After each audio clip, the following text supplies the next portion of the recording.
ইফতার মানে স্পেশাল কিছু, তাই আজ বানাচ্ছি এমন এক কাবাব যা খেয়েই অবাক হবেন। ভাবছেন রেস্টুরেন্ট স্টাইলে করা কঠিন? একদমই না, খুব সিম্পল কিন্তু স্বাদে অসাধারণ। গরুর মাংস ছোট ছোট করে কেটে নিলাম, এবার কিমা করে নিলাম একদম নরম। তারপরে এর ভেতরে দিয়ে দিলাম চিলি ফ্লেক্স, হলুদের গুঁড়া, কাবাব মশলা, লবণ, ম্যাজিকের মতোই কাজ করে। সাথে দিলাম আদা রসুন পেস্ট, পেঁয়াজ কুচি, যা কাবাবের স্বাদকে অন্য লেভেলে নিয়ে যাবে।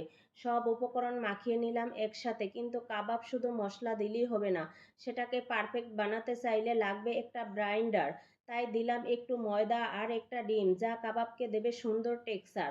ভালো করে মেখে নিলাম যেন প্রতিটা মশলার স্বাদ একসাথে মিশে যায়। এবার আসল ধাপ, শেপ দেওয়া। কেউ গোল করে বানায়, কেউ লম্বা, আমি আজ বানাচ্ছি গোল গোল করে। ফ্রাই প্যানে সামান্য তেল গরম করলাম, তারপর একে একে কাবাব বসিয়ে দিলাম। তেল এতটুকু যাতে কাবাব মুসমুসে হয় কিন্তু অতিরিক্ত তেলে ডোবে না।